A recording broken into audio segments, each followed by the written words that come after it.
play when the game's ready sometime in 2012, though PC players will also get a shot earlier in a beta test planned for this October.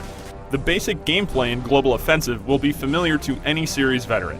You split into two teams, terrorist and counter-terrorist. Depending on the map, the objectives will differ. On Dust and Aztec, the terrorists need to plant a bomb at one of two designated sites, while the counter-terrorists need to stop them. There aren't any respawns or revives, so once you die, you spectate the rest of the match. Before each round begins, you purchase weapons to determine your role. There's plenty to choose from. High-powered sniper rifles, submachine guns, and assault rifles are all available. If you survive a round and win, you keep the weapons. If you die, you lose them and have to repurchase. That's where money comes into play. Kills and wins reward you with cash, which can then be used for better and more varied gear. This includes standard explosive grenades, flashbangs, and smoke, as well as a new gear item, the Molotov cocktail. This weapon can have a significant effect on the field of play. It does damage over time to anyone standing on the flames it creates, though once you step off the fire, the damage over time stops. More than a direct damage weapon, it seems to be effective as a deterrent.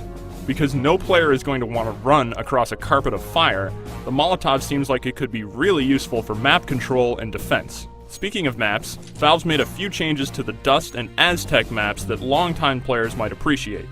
The underpass area on Dust has been widened significantly, and a new stairwell leading up from the underpass serves as a great exit point for terrorists who would previously have been pinned down by counter-terrorist snipers. Other returning maps, like Dust 2, have barely been touched aside from the new visual style, and fans can expect to see Nuke, Inferno, and Italy in the game when it launches.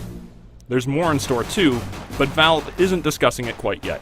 When setting up games, Global Offensive will include a matchmaking system that drops you into 5-on-5 fights.